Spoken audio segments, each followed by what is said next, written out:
Que le nom du Seigneur soit béni.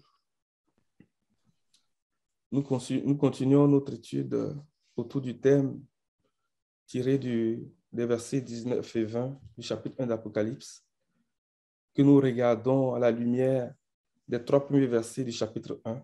Je vais demander au frère Amen de nous projeter les versets, s'il te plaît, mon frère.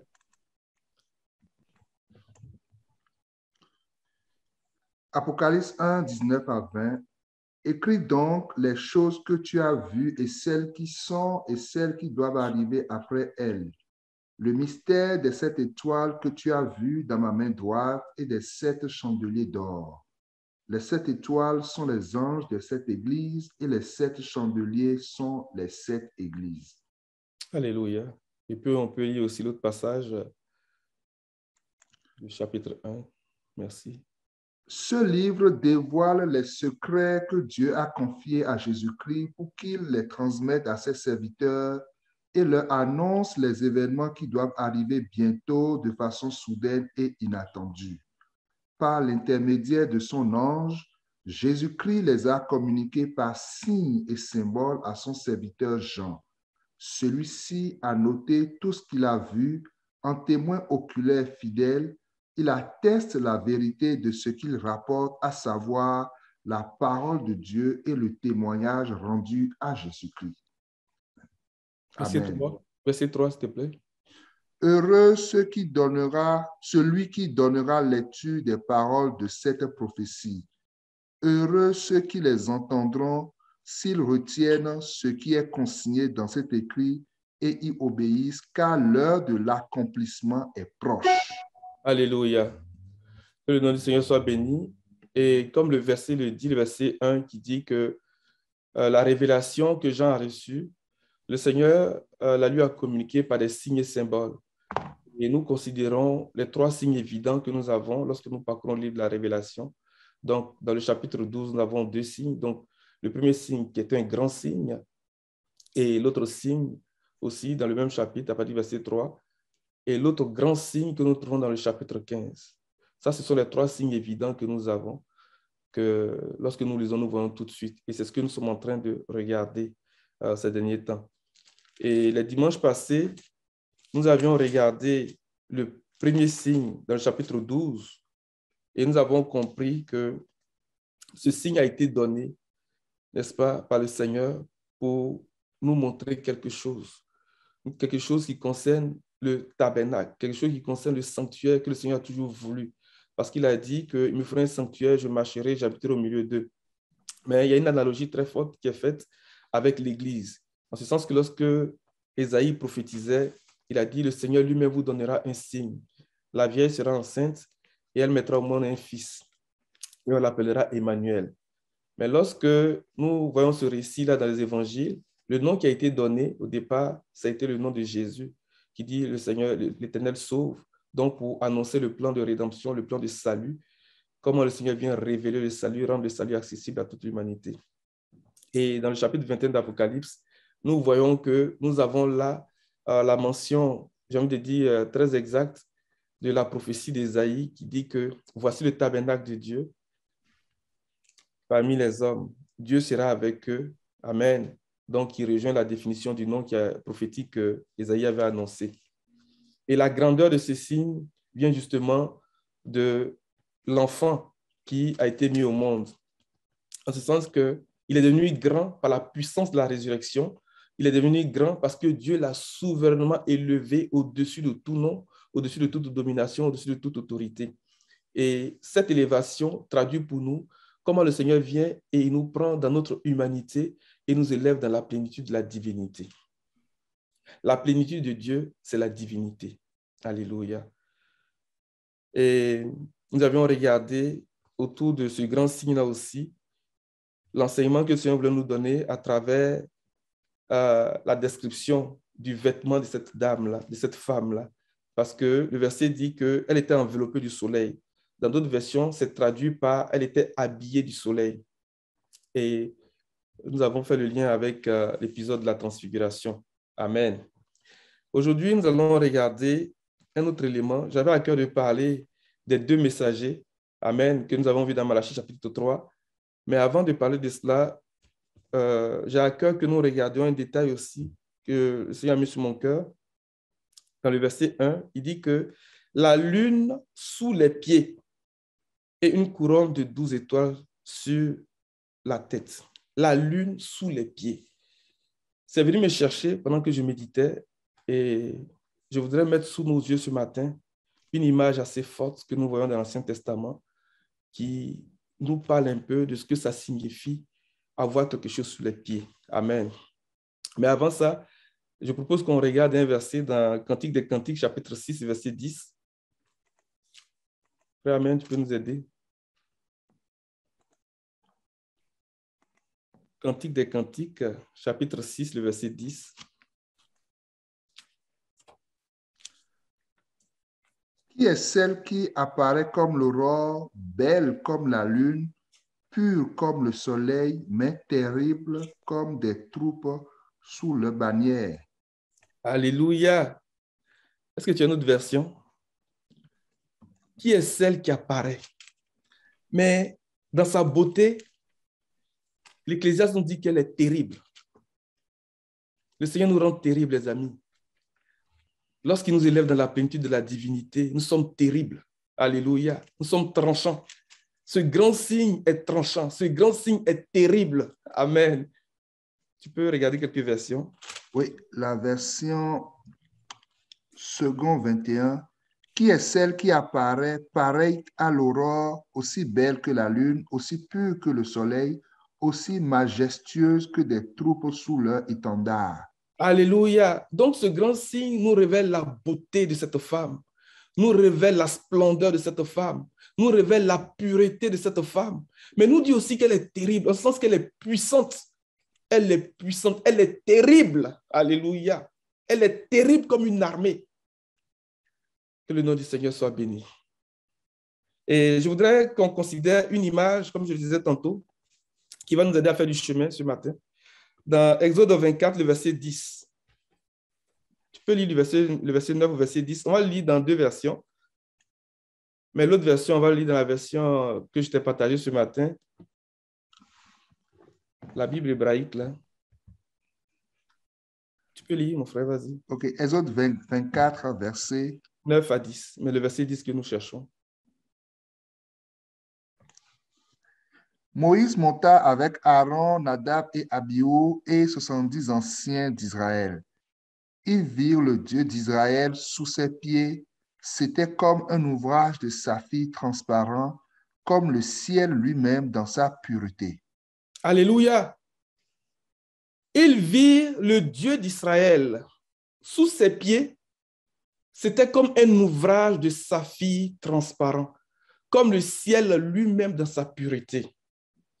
Cette femme qui nous est révélée dans le chapitre 12, qui a la lune sous ses pieds, par l'autorité de la parole, quand nous regardons ce verset, parce que quand on va lire dans la version hébraïque, là, frère Amen, si tu l'as ouvert, si tu l'as sous les yeux, sinon je peux la lire aussi. Dans la version hébraïque, verset 10 dit ceci: il contemplait la divinité d'Israël. Sous ses pieds, quelque chose de semblable au brillant du saphir et de limpide comme la substance du ciel. Amen. Amen. Il contemplait la divinité d'Israël. Alléluia. À travers ce signe, le Seigneur veut nous révéler sa divinité. Lorsque Paul dit dans Colossiens chapitre 2, verset 9, par exemple, qu'en lui habite corporellement toute la plénitude de la divinité, tout ce qui est Dieu, la divinité qui habite dans un corps. Alléluia. La divinité, c'est la plénitude de Dieu. Et le Seigneur veut nous remplir de tout ce que lui-même il est. Le Seigneur veut nous remplir de toute la plénitude de la divinité qui habite un corps. Amen. Et c'est ce que le Seigneur est en train de nous révéler aussi à travers ce grand signe. N'est-ce pas merveilleux, les amis? Quand tu vas dans Colossiens chapitre 2, par exemple, avant de poursuivre, mon frère,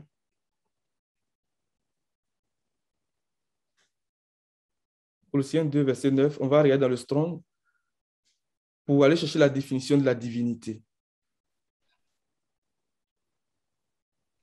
Vas-y dans le Strong. verset 9.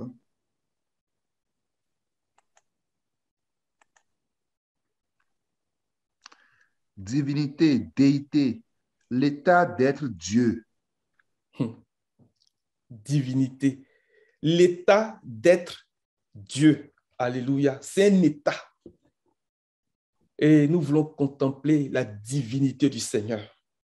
Nous voulons contempler la divinité du Dieu de l'Église. La contemplation, c'est une façon de regarder, mais de regarder fixement, de garder les regards fixés sur ce que nous regardons. Et c'est important parce que lorsque nous gardons les regards fixés sur ce que nous regardons, nous contemplons, l'apôtre Paul dit que nous sommes transformés, nous sommes configurés en la même image. Alléluia. Donc, il y a une puissance transformatrice dans la contemplation. Que le Seigneur ouvre nos yeux, que le Seigneur nous amène à contempler sa divinité à travers ce grand signe. Les amis, que le Seigneur ouvre notre esprit, que nous comprenions c'est quoi la divinité. Quand on dit qu'il a été un grand signe du fait que le Seigneur l'a souverainement élevé au-dessus de toutes choses, l'a élevé de son humanité et l'a établi dans la divinité. C'est de ça que nous sommes en train de parler. Et nous voulons contempler cette divinité, nous voulons contempler cette beauté du Seigneur. Alléluia. On revient encore dans la version hébraïque, là. Tu ne l'as pas encore ouvert, mon frère, amen. Oui, je l'ai ouvert. Je l'ai Oh, ouvert. vas-y. Oh, vas-y, si tu l'as. Désolé, je te fais passer d'une version à l'autre. Okay. Donc, je vais lire pour qu'on gagne du temps, le temps que tu... Parce que c'est un format PDF, tu peux... Oui, mais quel verset, s'il te plaît? Exode 24, verset 10. Il contemplait la divinité d'Israël. Sous ses pieds, quelque chose de semblable au brillant du saphir et de limpide comme la substance du ciel. Alléluia. Et cette femme-là avait sous les pieds la lune. Alléluia. Et dans la version, par exemple, seconde 21, il dit que sous ses pieds était comme un ouvrage en saphir transparent. L'ouvrage nous parle de nos œuvres. L'ouvrage nous parle de nos œuvres de justice. Mais ces œuvres-là qui sont pures. Alléluia. Et c'est ce qui est traduit dans le chapitre 19 par ses vêtements. La Bible dit que cette femme s'est préparée. Il lui a été donné de se revêtir d'un fin lin éclatant et pur. Alléluia. Donc, à travers la symbolique de la lune, le Seigneur veut nous amener à comprendre que nous devons nous revêtir de cette justice-là qui est sans tache ni ride, qui est pure, qui est éclatante. C'est notre œuvre, c'est notre ouvrage. Alléluia. Et c'est à cela que le Seigneur nous a appelés. Pour que nous aussi, nous puissions, à la fin de notre parcours, comme le Seigneur dans Jean chapitre 17, qui dit que j'ai achevé l'œuvre que tu m'as confiée. J'ai achevé ce que tu m'as donné de faire. Et le dire, comme l'apôtre Paul, j'ai achevé la course, j'ai terminé la course. J'ai combattu le bon combat, j'ai gardé la foi, j'ai achevé la course au nom puissant de Jésus. Que le Seigneur puisse rendre témoignage de nous, comme il a rendu témoignage de Daniel, quand il a dit, Daniel, ses paroles seront tenues secrètes, ses paroles seront tenues cachées jusqu'à la fin. Mais toi, tiens ce que tu as. Tu seras debout à la fin pour recevoir ton héritage. Alléluia. Donc, à travers la symbolique de la lune, le Seigneur veut attirer notre attention sur nos œuvres de justice. Amen. Mais lesquelles doivent être comme le saphir. Parce que le saphir, dans le langage de la prophétie, nous parle de la justice. Pourquoi? Parce que le fils, le cinquième enfant de Jacob, donc à la personne de Dan, a été symbolisé par la pierre de saphir sur le pectoral du jugement. Et Dan qui veut dire justice, qui veut dire jugement. Donc le saphir nous parle de la justice. Donc à travers cette symbolique de la lune, le Seigneur veut attirer notre attention sur nos œuvres de justice. Alléluia. Mais ces œuvres-là vont faire de nous des vainqueurs. Amen. Allons-y maintenant dans le chapitre 12 d'Apocalypse, et puis tu iras dans le Strong sous les pieds. Tu vas voir ce qu'ils disent à ce niveau.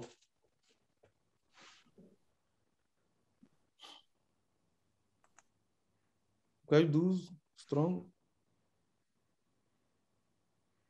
Sous les pieds. Ouais, vas-y. un pied à la fois de l'homme ou de l'animal. Souvent en Orient, le vainqueur était celui qui posait son pied. Alléluia. Le vainqueur était celui qui posait son pied. Donc, à travers cette symbolique, le Seigneur veut nous amener à comprendre que nous devons être des vainqueurs. Et l'une des définitions de ce que c'est qu'un vainqueur que le Seigneur donne, nous le trouvons dans le chapitre 2, le verset 26 d'Apocalypse. Il va dire au vainqueur, dans la version seconde 21, il met une virgule. Dans d'autres versions, il dit et. Mais on va regarder les deux versions pour comprendre que le vainqueur, la définition de ce que c'est qu'un vainqueur, c'est ce que le Seigneur nous donne. Il y a des choses qui caractérisent le vainqueur. Alléluia. Vas-y, mon frère. Ô vainqueur, à celui qui accomplit mes œuvres jusqu'à la fin, je donnerai autorité sur les nations. Alléluia, continue. Vas-y. Il les dirigera avec un spectre de fer comme on brise les vases d'argile, ainsi que moi-même j'en ai reçu le pouvoir de mon Père, et je lui donnerai l'étoile du matin. Que Alléluia. celui qui a des oreilles entende, écoute ce que l'Esprit dit aux églises. Amen. Au vainqueur, donc, à celui qui accomplit mes œuvres jusqu'à la fin, je donnerai autorité sur les nations.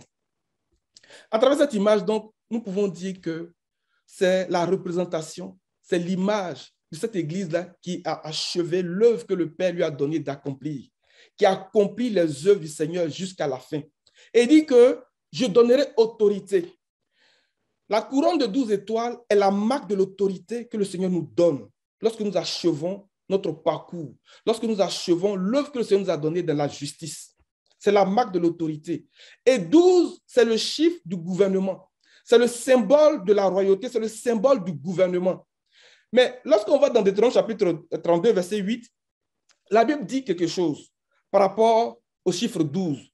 Le 12 nous fait penser aussi aux 12 apôtres du Seigneur, aux 12 tribus d'Israël, mais en lien avec cette marque d'autorité, comme le Seigneur le dit ici, je donne autorité sur les nations. C'est la symbolique de la couronne de 12 étoiles. Verset 8, Deutéronome 32, verset 8. Quand le Très-Haut a donné un héritage aux nations, quand il a séparé les humains, il a fixé les frontières des peuples d'après le nombre des Israélites. Alléluia. Donc, à travers le chiffre 12, le Seigneur est en train de parler de l'autorité qu'il nous donne sur les nations. Amen. Je donnerai autorité sur les nations à celui qui vaincra, au vainqueur, à celui qui accomplit mes œuvres jusqu'à la fin. Je donnerai autorité sur les nations. Le Seigneur nous donne l'autorité sur les nations ce matin. Parce qu'il nous élève dans la divinité, il fait de nous un grand signe. Et c'est ce que nous voyons dans le psaume 2. Il dit que tu es mon fils, je t'ai engendré aujourd'hui. Demande-le-moi et je te donnerai autorité sur les nations. Que cette couronne de 12 étoiles nous soit donnée à nous tous au nom de Jésus. C'est la marque de l'autorité du Seigneur. C'est la puissance que le Seigneur nous donne pour gouverner les nations. Alléluia. Parce que cette femme-là, elle est terrible au nom puissant de Jésus. Amen. Alors, il y a des choses qui caractérisent le vainqueur. Quand on regarde les 7 lettres adressées aux 7 églises d'Asie, le Seigneur, à la fin de chaque lettre, il va dire que celui qui a des oreilles, écoute. On va lire par exemple dans le chapitre 2, verset 7. Et nous retrouvons cette même conclusion-là sensiblement à la fin de chaque lettre. Mais à un certain moment, on voit que les promesses viennent avant cette conclusion, cette phrase-là. Amen. Donc, par exemple, dans l'église, la lettre d'Éphèse, il dit à celui qui a des oreilles écoute ce que l'Esprit dit aux églises. Au vainqueur, je donnerai à manger du fruit de l'arbre de la vie. Amen. Mais il dit que celui qui a des oreilles écoute. Donc, le vainqueur, c'est celui qui écoute. Et même en lien avec le passage de Apocalypse 2, verset 26, il dit à celui qui vaincra et qui gardera. On va regarder plusieurs versions. Là où c'est mis garder, il va dire qu'il mettra en pratique, qu'il va observer mes enseignements, qu'il va garder mon enseignement. Donc, le vainqueur, c'est celui qui écoute. Mais l'écoute, c'est quoi? Vas-y dans le Strong. Pour que nous soyons des vainqueurs, il y a des choses qui doivent nous caractériser, les amis.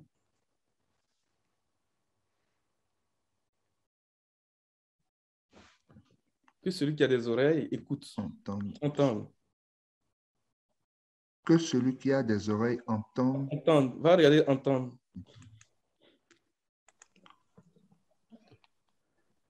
Être doté de la faculté d'entendre, non sourd. Considérer ce qui est ou a été dit. Donc, entendre ici, c'est la considération que nous avons de la parole de Dieu, de ce que le Seigneur nous dit.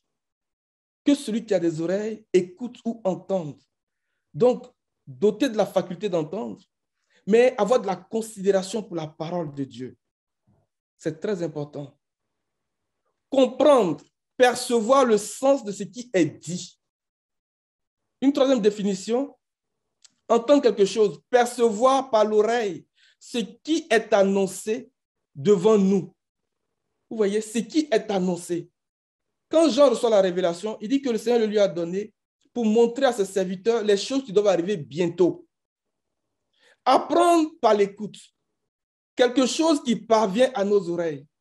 Prêter l'oreille à un enseignement. Comprendre, assimiler. Alléluia. Ça, c'est quelque chose qui doit caractériser, ce sont les choses qui doivent caractériser les vainqueurs. Ils savent écouter, ils savent apprendre et ils prêtent attention à ce qui est dit. Ils prêtent attention aux avertissements du Seigneur et ils gardent la parole du Seigneur. Quand on repart dans le chapitre 2, verset 26,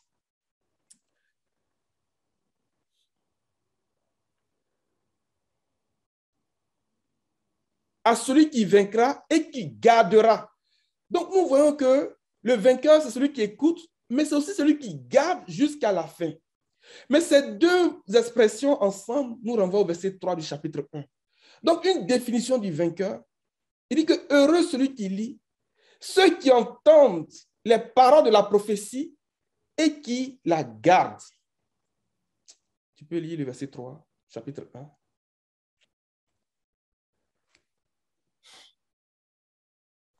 Heureux celui qui lit et ceux qui entendent les paroles de la prophétie et qui gardent les choses qui y sont écrites, car le temps est proche. Ce sont les vainqueurs. Les vainqueurs sont heureux de lire. Alléluia. Ils sont heureux d'entendre parce qu'ils sont dotés de la faculté de comprendre. Alléluia. Mais ils s'appliquent à garder. Ils s'appliquent à observer la parole, l'enseignement du Seigneur. Mais qu'est-ce qui fait leur joie? Il dit que heureux celui qui lit et ceux qui entendent les paroles de la prophétie. Donc, c'est la parole prophétique qui va venir nous donner cette capacité de vaincre. C'est la parole prophétique. La parole prophétique, les amis, lorsque nous la recevons et que nous la comprenons et que nous nous appliquons à la garder, le Seigneur dit que nous sommes heureux et elle nous donne la puissance pour vaincre. Elle nous donne l'autorité pour vaincre. Elle nous donne la force pour vaincre. Mais elle va nous élever encore dans cet état de grand signe. Et la parole prophétique est ce qui a été donné à l'Église pour se préparer. Alléluia. Alléluia. Quand on va dans 2 Pierre 1, verset 19, dans la version Semeur,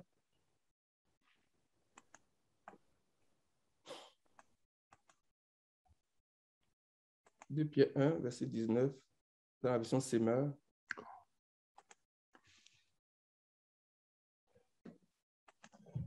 De Pierre 1, verset 19. De plus, nous avons la parole des prophètes sur laquelle nous pouvons nous appuyer fermement et vous faites bien de lui accorder votre attention. Alléluia. Regardez bien ce que Pierre dit ici. La version Semeur, j'ai aimé cette traduction parce qu'il dit, de plus, nous avons la parole des prophètes. Donc, heureux celui qui lit et ceux qui écoutent, qui entendent les paroles de la prophétie. Donc, c'est la parole prophétique sur laquelle nous pouvons nous appuyer fermement. Donc, à travers la symbolique de la lune, le Seigneur est en train de nous montrer que pour que nous soyons des vainqueurs, pour que nous puissions achever l'œuvre qu'il nous a donnée jusqu'à la fin, il voudrait que nous nous appuyions sur la parole prophétique, mais de manière ferme. Alléluia.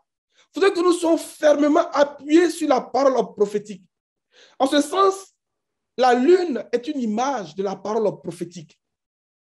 La lune a été donnée comme symbole de la parole prophétique dans le grand signe que nous sommes en train de regarder. Alléluia. Fermement Et vous faites bien de lui accorder votre attention. Nous voyez, nous retrouvons les définitions que nous avons regardées lorsqu'il dit que celui qui a des oreilles entende, ou bien que celui qui a des oreilles écoute. Il dit car elle est comme une lampe qui brille dans un lieu obscur. Donc, la lampe qui brille dans un lieu obscur n'est pas forcément cette lampe-là qui va donner, j'ai envie de dire, toute l'éclat, tout l'éclat. Mais il dit quoi? Elle va briller dans un lieu obscur jusqu'à ce que le jour paraisse et que l'étoile du matin se lève pour illuminer vos cœurs. À mesure que nous recevons la parole prophétique, que nous l'assimilons, que nous la comprenons, que nous la gardons et que nous nous appliquons à marcher selon cette parole prophétique-là, l'intensité de cette lampe-là, qui vient comme une lampe, va grandir, elle va grandir, elle va grandir jusqu'à ce que nous arrivions à l'éclat du jour, à l'éclat du soleil. Parce que c'est lorsque le soleil se lève que nous avons la pleine révélation. Alléluia. Mais elle fait un travail en nous, cette parole prophétique-là. Elle vient nous donner de la fermeté. Elle vient nous donner de travailler jusqu'à accomplir notre parcours dans la divinité. Que le nom du Seigneur soit béni. Amen.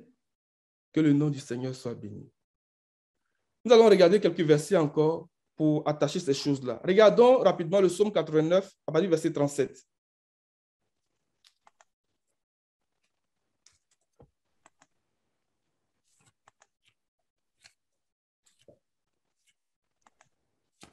Psaume 89, à partir du verset 37. Sa descendance subsistera toujours. Son trône sera pareil au soleil devant moi. Comme la lune, il sera établi éternellement.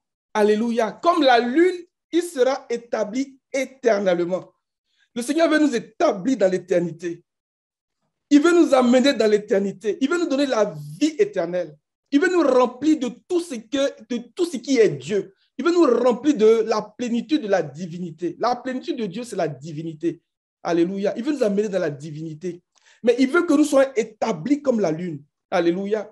Il veut que nous nous tenions fermement sur la parole prophétique pour que ce travail-là se fasse en nous. Est-ce que tu peux regarder notre version, le même verset? Peut-être c'est mieux, je n'ai pas... Oui, vas-y, c'est mieux. Verset 37.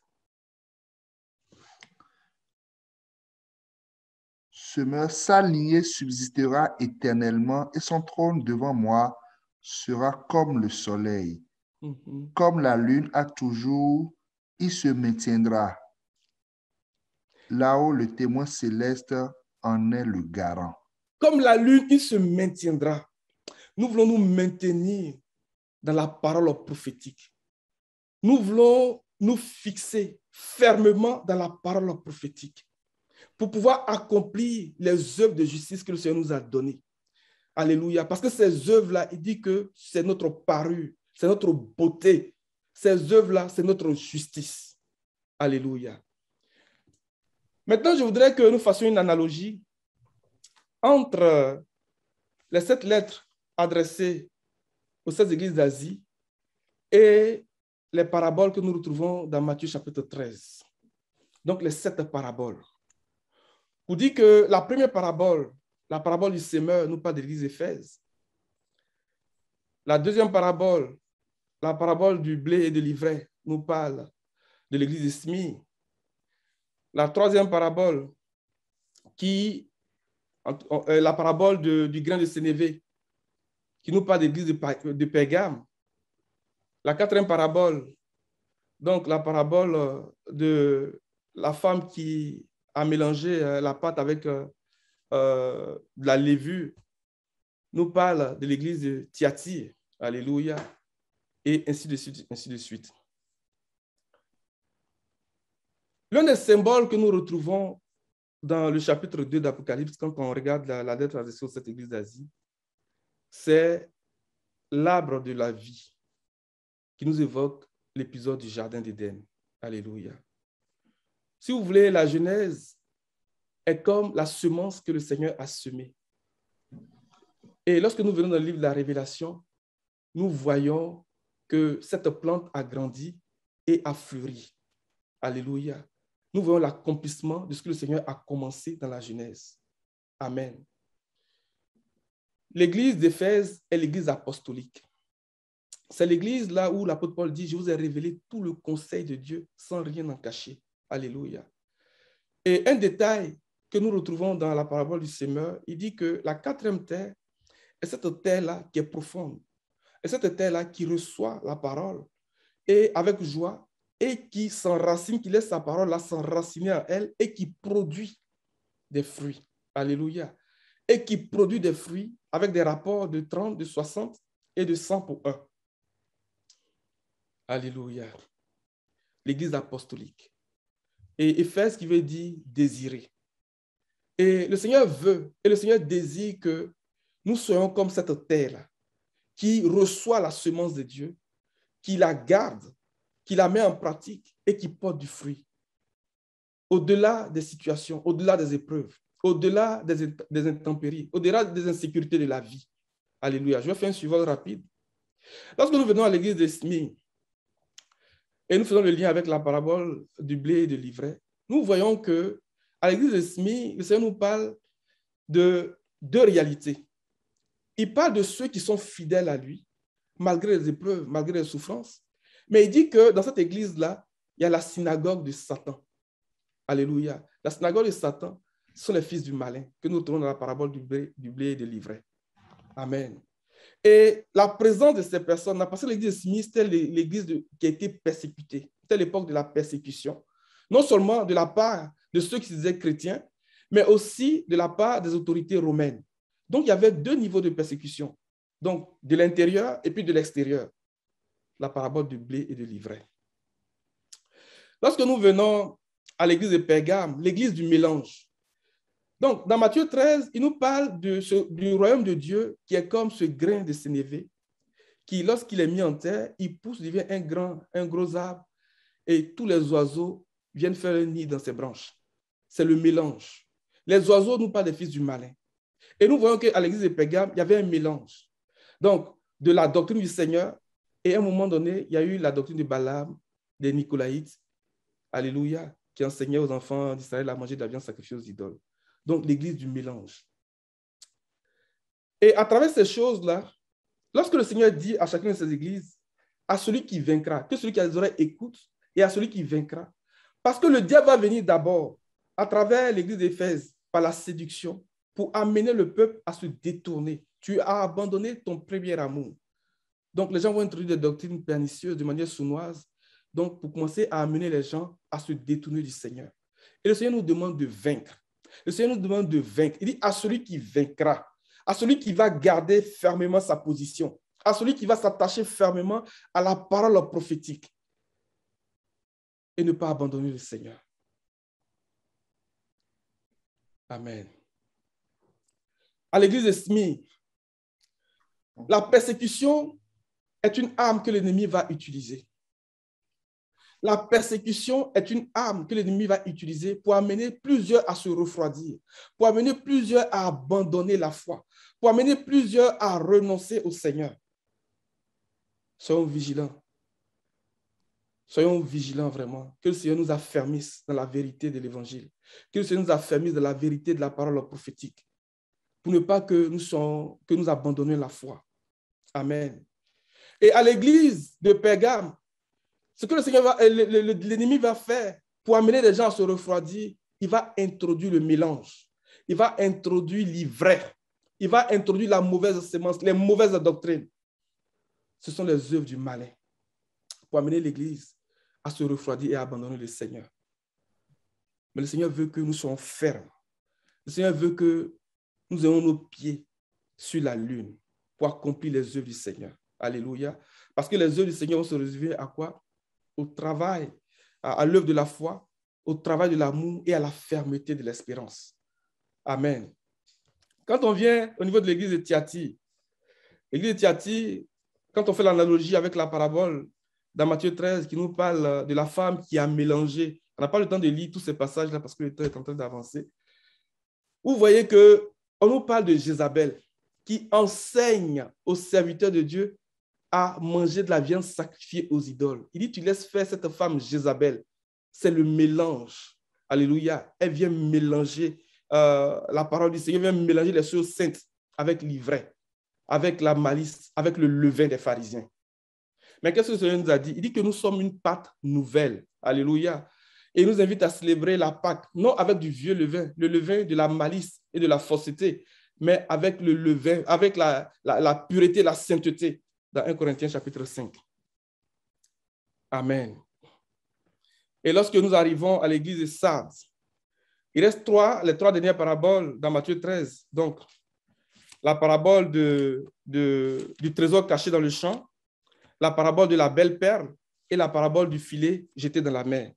Et l'analogie que nous faisons avec l'église de Sardes, c'est l'église de la tradition. C'est l'église qui est tombée dans le sommeil spirituel. Alléluia. L'église apostolique au départ, qui a connu vraiment un mouvement puissant de l'esprit, qui a connu les dons spirituels, qui a eu la révélation du mystère de Dieu, du conseil de Dieu, qui s'est laissé refroidir. Il était comme un trésor dans le champ. Le champ, c'est le monde. Lorsque le Seigneur explique la parabole du blé et du livret, il dit que le champ, c'est le monde. Alléluia. Et le trésor dans ce champ peut être comparé à l'église. L'église est un trésor dans le monde. Alléluia. Mais à un moment donné, il s'est laissé refroidir. Et c'est au niveau de cette église-là qu'il y a eu la réformation. Amen. Et le Seigneur a envoyé un mouvement de réveil pour que l'église se ressaisisse. Et nous arrivons à l'église de Philadelphie. L'église de Philadelphie qui est comparée à la belle perle. Alléluia. Que l'homme qui l'a trouvé, il va vendre tout ce qu'il a et il vient acheter le champ. Le Seigneur a donné sa vie pour nous racheter. Le Seigneur a donné sa vie en rançon. Le Seigneur a donné son sang en rançon pour racheter l'église. Alléluia. C'est par l'œuvre de Christ que l'église a été rachetée. Et il la nettoie. Il dit, il nettoie l'église, il la purifie, la sanctifie, pour qu'elle paraisse devant lui sans tache, ni ride, ni rien de semblable, mais sainte et irrépréhensible. La belle perle, c'est l'église de Philadelphie. Amen.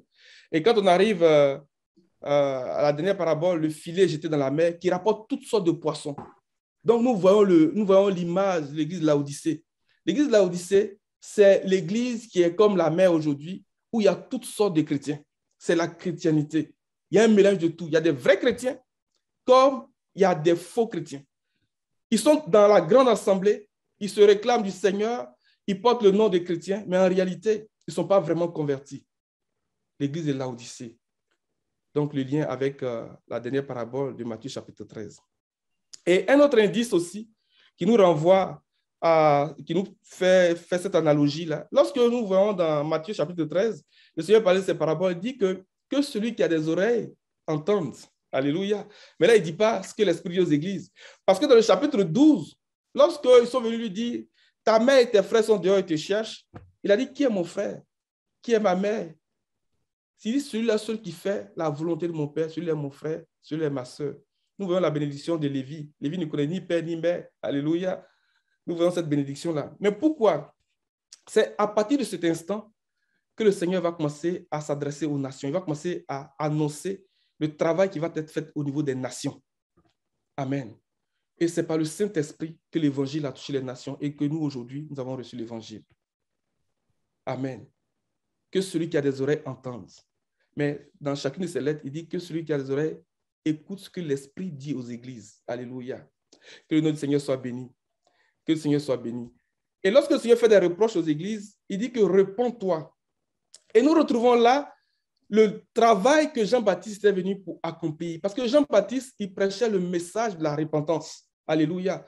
Donc, ce messager qui va venir pour préparer l'église, ce messager qui va venir pour équiper l'église, c'est à travers le ministère prophétique, c'est à travers le ministère de la parole prophétique, pour amener le peuple à se réveiller, pour amener le peuple à changer de mentalité, pour amener le peuple à se séparer de ces choses-là que le Seigneur ne veut pas et à s'appliquer à la sainteté, à s'appliquer à la consécration. Amen. À celui qui vaincra et qui accomplira mes œuvres jusqu'à la fin, je donnerai autorité sur les nations.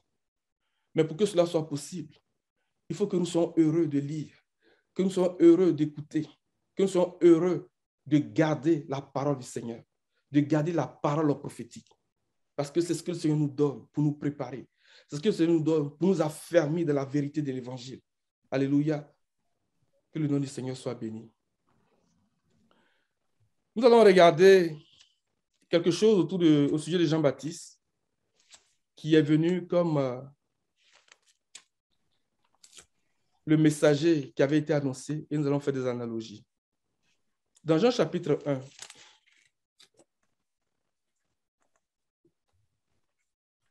Jean chapitre 1,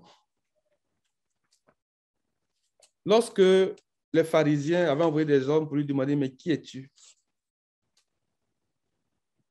On va lire à partir du verset 19. Voici le témoignage de Jean lorsque les Juifs envoyaient de Jérusalem des prêtres et des Lévites pour lui demander « Toi, qui es-tu » Il déclara et sans restriction affirma « Moi, je ne suis pas le Messie. » Ils lui demandèrent « Qui es-tu donc? Es-tu Élie ?» Et il dit « Je ne le suis pas. » « Es-tu le prophète? » Et il répondit « Non. » Il lui dit alors « Qui es-tu? » Nous devons donner une réponse à ceux qui nous ont envoyés. Que dis-tu de toi-même? Verset 23. Moi, dit-il, je suis la voix de celui qui crie dans le désert. Rendez le chemin du Seigneur droit, comme l'a dit le prophète Ésaïe. Ceux qui avaient été envoyés étaient des pharisiens. Il lui posait encore cette question. Pourquoi donc baptises-tu si tu n'es pas le Messie, ni Élie, ni le prophète? Jean leur répondit. Moi, je baptise d'eau, mais au milieu de vous se trouve quelqu'un que vous ne connaissez pas. Il vient après moi, mais il m'a précédé, et je ne suis pas digne de détacher la courroie de ses sandales. Cela se passait à Béthanie, de l'autre côté du Jourdain, où Jean baptisait. Amen, on va s'arrêter là. Le verset 23, lorsque Jean commence à répondre aux questions des gens, il dit « Moi, je suis la voix de celui qui crie dans le désert. » Pourquoi il se présente de cette façon? Il dit « Je suis la voix. » Regardez bien la voix. Ce n'est pas un I, ça va être X. Je suis la parole de celui qui crie dans le désert. Je suis le messager de celui qui crie dans le désert. Je suis le message de celui qui crie dans le désert. La voix de celui qui crie dans le désert. Alléluia. Voici ce que Jean dit de lui-même. Et avant de continuer, on va regarder un peu ce qu'il dit à son propre sujet dans le chapitre 3, verset 29, je pense.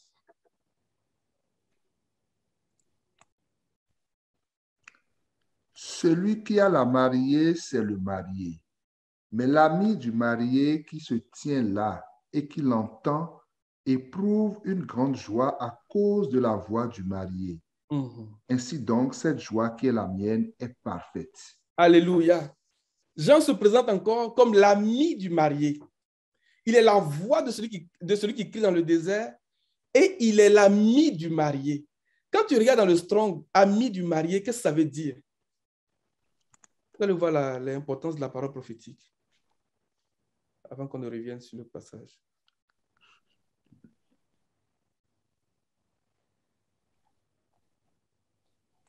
Jean 3, verset 29. Jean 3, verset 29. Ouais. C'est l'époux, mais l'ami du marié. Donc, l'ami, c'est ça?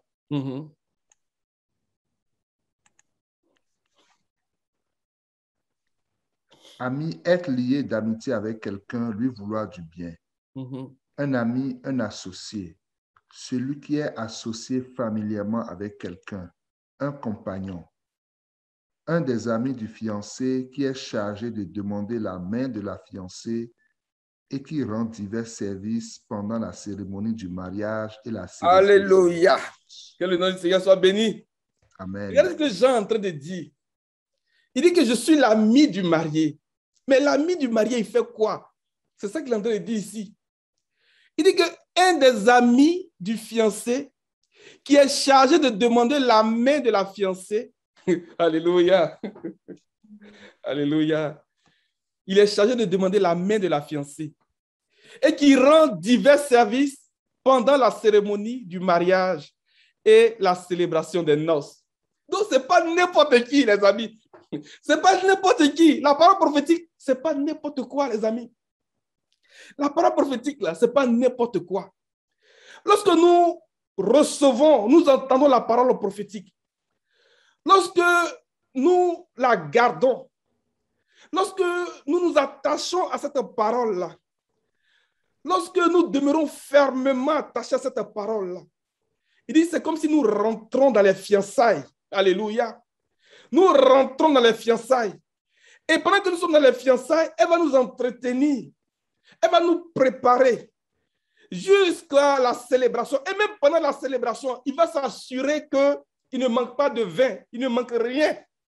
Il va s'assurer que tout est conforme, tout est parfait. Alléluia. Et à la célébration des noces, je suis l'ami du marié, c'est ce que Jean est en train de dire. L'ami du marié, il est content, il est en joie. Alléluia. Les amis, est-ce que quand on regarde ces choses, ça ne devrait pas susciter en nous cette joie-là? Ou bien ce soupir de dire, Seigneur, déploie au milieu de nous une onction puissante de paroles prophétiques pour que nos fiançailles avec toi soient conformes à ce que tu veux. Pour que nous puissions nous préparer. Parce que les fiançailles, c'est le temps de la préparation. C'est le temps où la fiancée prend le soin de s'apprêter, de s'assurer que tout est conforme, pour que le jour va paraître, qu'elle soit dans toute sa beauté. Que le nom du Seigneur soit béni. Et l'apôtre Paul, dans 2 Corinthiens chapitre 11, à partir du verset 1, regardez ce qu'il va dire.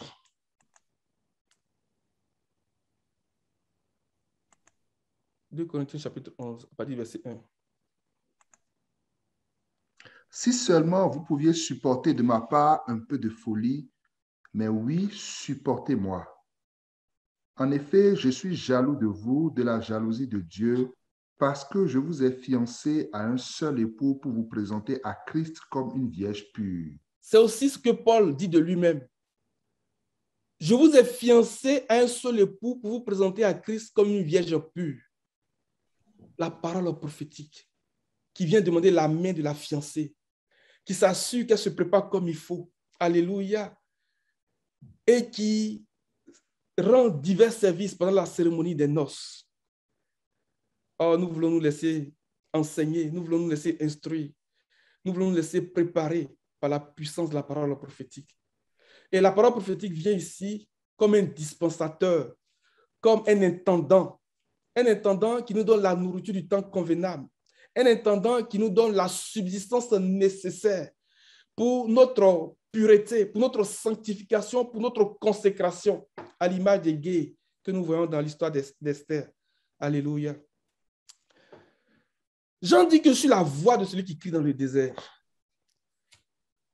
Lorsque le Seigneur a envoyé Moïse pour aller libérer le peuple, Moïse a commencé à dire, Seigneur, je ne sais pas parler, envoie quelqu'un d'autre. Le Seigneur dit, bon, comme tu insistes, ton frère Aaron, lui va parler pour toi. Alléluia. Il va parler à ta place parce que lui, il parle bien. Mais regardez dans le chapitre 4. On va lire Exode chapitre 4. À partir du verset 1. Moïse répondit, « Ils ne me croiront pas et ne m'écouteront pas. Au contraire, ils diront, « L'Éternel ne t'est pas apparu. » L'Éternel lui dit, « Qu'y a-t-il dans ta main? » Il répondit, « Un bâton. » L'Éternel dit, « Jette-le par terre. » Il le jeta par terre, le bâton se changea en serpent. Moïse prit la fuite devant lui. L'Éternel dit à Moïse, « Tends la main et prends-le par la queue. » Il tendit la main et l'attrapa. Le serpent redevint alors un bâton dans sa main. L'Éternel dit, « Voilà ce que tu feras afin qu'ils croient que l'Éternel, le Dieu de leur ancêtre, t'est apparu, le Dieu d'Abraham, le Dieu d'Isaac et le Dieu de Jacob. » L'Éternel lui dit encore, « Mets ta main sur ta poitrine. » Il mit sa main sur sa poitrine, puis la retira, et voici que sa main était couverte de lèpre blanche comme la neige. L'Éternel dit, « Remets ta main sur ta poitrine. » Il remet sa main sur sa poitrine, puis l'en retira, et voici qu'elle est redevenue normale. L'Éternel dit, « S'ils ne te croient pas et n'écoutent pas le message du premier signe, ils croiront à celui du dernier signe. » Alléluia. Continue, mon frère. Verset 9. S'il ne croit pas toujours, même avec ces deux signes, et ne t'écoute pas, tu prendras de l'eau du fleuve, tu la verseras sur la terre, et l'eau que tu auras prise dans le fleuve se changera en sang sur la terre. Alléluia. On va s'arrêter là, mais déjà commençons à penser au deuxième grand signe que nous voyons dans le chapitre 15 quand on parlera de ça. On va sauter, on va aller au verset 13. Moïse dit, « Ah, Seigneur, envoie quelqu'un d'autre que moi. » Alors la colère de l'Éternel s'enflamma contre Moïse. Il dit, « N'a-t-il pas ton frère Aaron le Lévite? Je sais qu'il parlera facilement lui. Le voici même qui vient à ta rencontre. Quand il te verra, il se réjouira dans son cœur. Tu lui parleras et tu mettras les paroles dans sa bouche, et moi, je serai avec ta bouche et avec sa bouche, et je vous enseignerai ce que vous devez faire. C'est lui qui parlera pour toi au peuple. Il te servira de bouche, et toi, tu tiendras pour lui la place de Dieu. » Regardez bien. Je prends cette image-là pour expliquer pourquoi Jean-Baptiste se présente comme la voix de celui qui crie dans le désert. Qu'est-ce qu'il veut dire par « je suis la voix de celui qui crie dans le désert » ? Le Seigneur était là. Quand Jean-Baptiste tente de dire ces choses, le Seigneur était là. Le Seigneur était présent. C'est pour ça que nous devons faire attention à la parole prophétique. Quand elle est libérée, il faudrait vraiment que nous fassions vraiment attention. Parce que c'est un indicateur de la présence de Dieu au milieu de son peuple. Amen. Le Seigneur envoie Moïse pour aller libérer le peuple. Il dit, il ne sait pas parler. Il commence à discuter avec le Seigneur.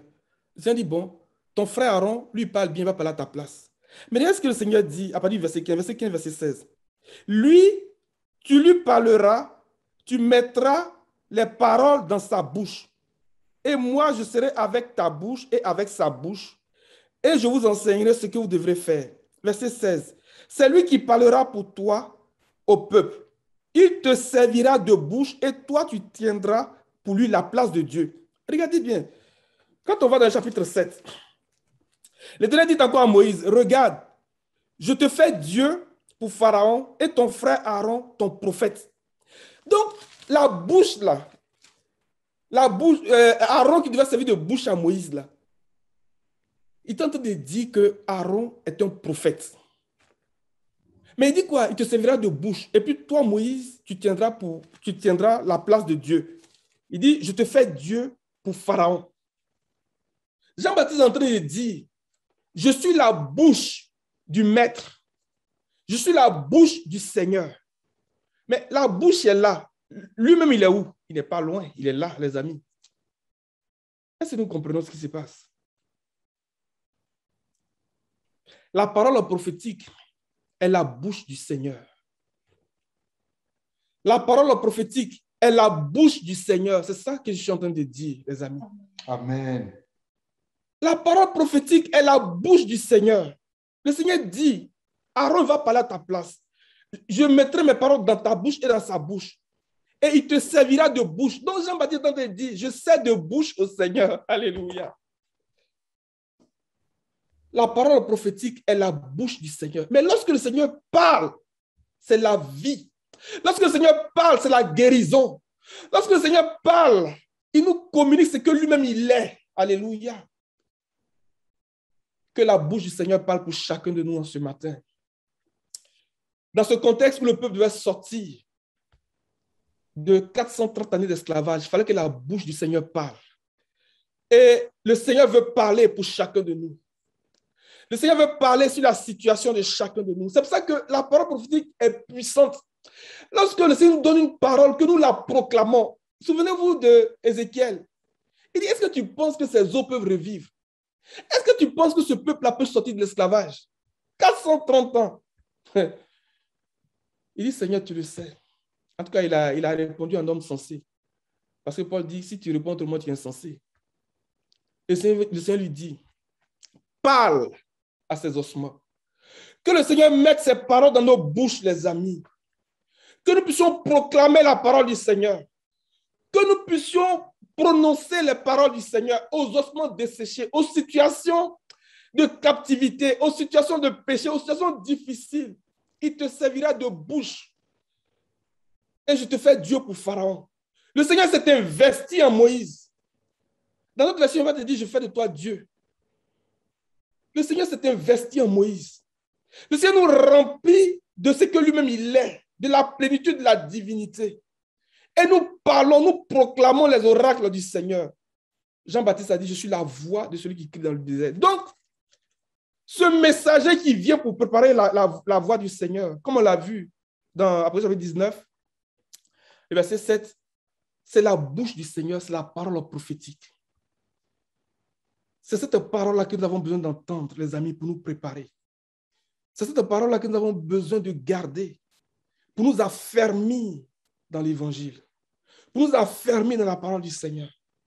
C'est cette parole-là qui vient pour demander notre main, alléluia, qui vient pour nous fiancer à l'époux.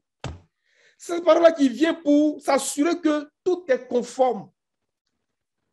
Quand tu vas demander la main de quelqu'un, pour quelqu'un, ah, mon ami, c'est une grande responsabilité. C'est vraiment une très grande responsabilité. Alléluia. Que le Seigneur nous aide à comprendre ces choses. Au nom puissant de Jésus.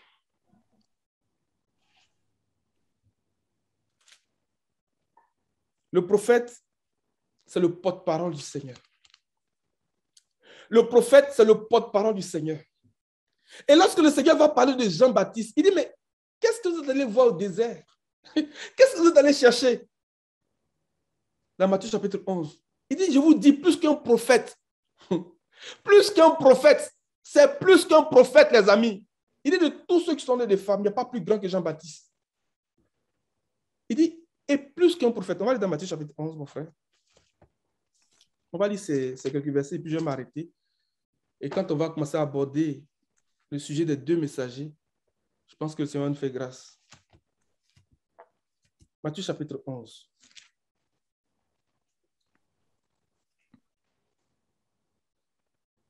À partir du verset 2, mais ça va être un peu long. Tu vas lire à partir du verset 7, s'il te plaît.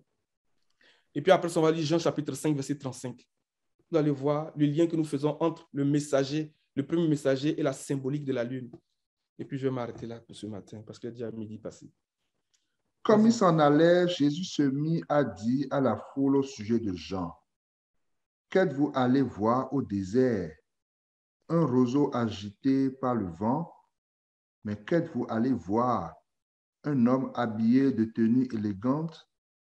Ceux qui portent des tenues élégantes sont dans les maisons des rois.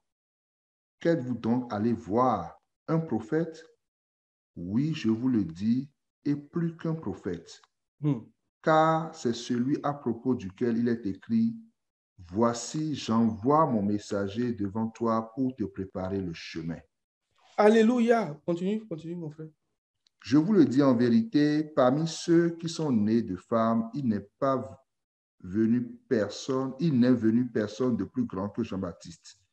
Cependant, le plus petit dans le royaume des cieux est plus grand que lui. Depuis l'époque de Jean-Baptiste jusqu'à présent, le royaume des cieux est assailli avec force et des violences s'en emparent. En effet, tous les prophètes et la loi ont prophétisé jusqu'à Jean. Si vous voulez bien l'accepter, c'est lui, l'Élie, qui devait venir. Verset 15. Que celui qui a des oreilles pour entendre, entende. Est-ce que ce verset 15 ne fait pas écho à ce que le Seigneur dit à chacune des lettres de cette église d'Asie? Mais regardez bien le verset 14. Il dit, si vous voulez bien le comprendre, que celui qui a des oreilles entende, comprenne. C'est lui le Élie qui devait venir. Donc le Élie que nous attendons là, c'est la puissance de la parole prophétique que le Seigneur va déployer pour préparer l'église. Il dit, c'est lui, le Élie, qui devait venir. Mais il se présente, il dit, je suis la bouche de celui qui quitte dans le désert. Je suis le porte-parole du Seigneur. Je suis la voix de celui qui quitte dans le désert. Le Élie que nous attendons, les amis. C'est pour ça que les pharisiens et même le peuple juif n'a même pas reconnu Jean-Baptiste. Plus tard, dans Matthieu chapitre 17, lorsque le Seigneur va se révéler à eux, il va dire, mais les scribes et les pharisiens nous ont dit que Jean-Baptiste devait venir avant, ou bien Élie devait venir avant. Le Seigneur dit, si vous voulez savoir, là, il est déjà venu, ils n'ont pas reconnu. Les amis, si vous voulez bien le comprendre, le Élie qui doit venir là, c'est le message prophétique qui va nous introduire dans la divinité. C'est le message prophétique qui va nous préparer. C'est lui, le Élie, qui devait venir. Est-ce qu'on comprend? Parce que j'ai dit que plus qu'un prophète, ce n'est pas seulement, il dit plus qu'un prophète. Si vous voulez bien le comprendre, c'est lui, le Élie, qui doit venir. Le Élie que nous attendons là, c'est la voix du Seigneur, c'est la bouche du Seigneur. C'est le message prophétique. C'est pour ça qu'il dit que heureux celui qui lit, heureux ceux qui écoutent et qui gardent. C'est lui qui vient demander la main. C'est lui qui vient nous fiancer. Hey, les amis. Alléluia. Amen. On va lire un verset encore avant de lire Jean. Dans Luc 1, lorsque Jean-Baptiste a commencé à prophétiser à la naissance de Zacharie a commencé à prophétiser à la naissance de Jean-Baptiste, à partir du verset 76, regardez bien ce que le prophète dit ici. Vas-y. Et toi, petit enfant, tu seras appelé prophète du Très-Haut, car tu marcheras sous le regard du Seigneur pour préparer ses chemins et pour donner à son peuple la connaissance du salut par le pardon de ses péchés, à cause de la profonde bonté de notre Dieu. Regardez, il dit, toi, petit enfant, tu seras appelé prophète du Très-Haut, car tu marcheras sous le regard du Seigneur pour préparer ses chemins et pour donner à son peuple, pour préparer son chemin, pour donner à son peuple la connaissance du salut. Le message là, prophétique que nous recherchons, il vient nous donner la connaissance du salut. L'apôtre Paul a dit, moi qui suis le plus petit des saints, il m'a été fait la grâce d'annoncer les richesses incompréhensibles, les richesses insondables de Dieu, infinies de Dieu, et de mettre en lumière comment se réalise le mystère caché de tout temps. Comment se réalise Christ en nous, l'espérance de la gloire là. Il dit qu'il m'a été donné la grâce. Donc Paul, dans tout ce que Paul a dit là, nous devons avoir l'intelligence pour comprendre comment se réalise. Il dit que, et de mettre en lumière comment se réalise. Donc dans les épîtres de Paul, il a parlé de comment se réalise ce mystère. Pour donner à son peuple la connaissance du salut par le pardon de ses péchés. C'est pour ça que Jean-Baptiste a commencé à prêcher le baptême de la repentance. Changer d'attitude. Repends-toi. Souviens-toi donc d'où tu es tombé. Repends-toi et change d'attitude. C'est le message de Jean-Baptiste. C'est le message prophétique. C'est le baptême, si vous voulez, c'est le baptême de la repentance que nous voyons à travers les lettres adressées aux 16 églises d'Asie. À part l'église de Philadelphie qui est la perle, la belle perle. Alléluia. Et de Smyrne. À cause de la profonde bonté de notre Dieu, grâce à elle, le soleil levant nous a visités d'en haut. Regardez, verset 79. Ça, c'est une autre chose que Jean-Baptiste doit faire. Et pour éclairer ceux qui sont assis dans les ténèbres et dans l'ombre de la mort, pour diriger nos pas sur le chemin de la paix. La parole prophétique. Jean chapitre 5, verset 35.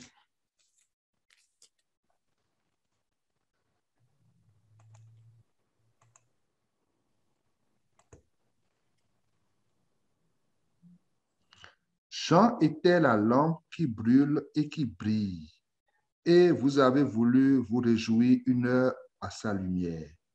Alléluia. Il dit Jean était la lampe qui brûle et qui luit. En fait, il est en train de présenter Jean comme la lune. Parce que dans Ésaïe 60, verset 19, il dit que la lune nous éclaire de sa lueur. Était la lampe qui brûle et qui luit. Donc, une lueur, par définition, c'est une lumière qui ne dure pas longtemps. C'est rapide. Si vous regardez la définition dans Google ou autre, là, vous allez voir la définition d'une lueur. Donc, il prend Jean, la lumière de Jean comme une lueur. Mais il dit, vous avez voulu réagir une heure. Une heure à écouter la parole prophétique, les amis. C'est un sujet de joie. C'est une source de guérison. C'est une source de vie pour nous. Mais il dit que plus qu'un prophète, c'est lui, le Élie, qui devait venir. Nous y reviendrons pour élaborer encore plus ces aspects-là. Mais j'ai tenu à amener ça pour nous préparer lorsque nous parlerons des deux messagers. Et puis, si le Seigneur fait la grâce que quelques-uns parmi nous veulent nous apporter des lumières aussi, vraiment, nous sommes prenants. Mais nous allons prier ce matin et dire, Seigneur, tu as dit que le Élie qui doit venir, c'est Jean-Baptiste, qui doit venir, c'est Jean-Baptiste. Mais Jean-Baptiste se présente comme la voix, ta voix Donc, la parole prophétique, le message prophétique. Si vous voulez bien le comprendre, c'est lui, le Élie, qui devait venir. Donc, le Élie qui doit venir préparer le chemin du Seigneur, là, c'est le message prophétique. N'attendons pas une personne qui va se lever pour dire c'est moi Jean-Baptiste, c'est moi Élie. Non. Soyons attentifs au message prophétique qui vient nous fiancer à l'époux. Alléluia. Qui vient pour s'assurer que tout est conforme et qui rend divers services pendant. Alléluia. Amen. Alléluia. Les sœurs, donnons-nous un cantique et puis on va adorer le Seigneur. On va dire merci Seigneur. Que le Seigneur nous prépare. Que le Seigneur lui-même déverse une onction puissante de paroles prophétiques. On va prier ensemble, justement, au frère Alain de se lever et de prier pour nous, d'implorer la grâce du Seigneur. Que le message prophétique qui vient pour nous fiancer, qui vient de la main de la fiancée que nous sommes, alléluia, nous soit donné. Que nous soyons fermement enracinés dans la parole prophétique au nom puissant de Jésus. Alléluia.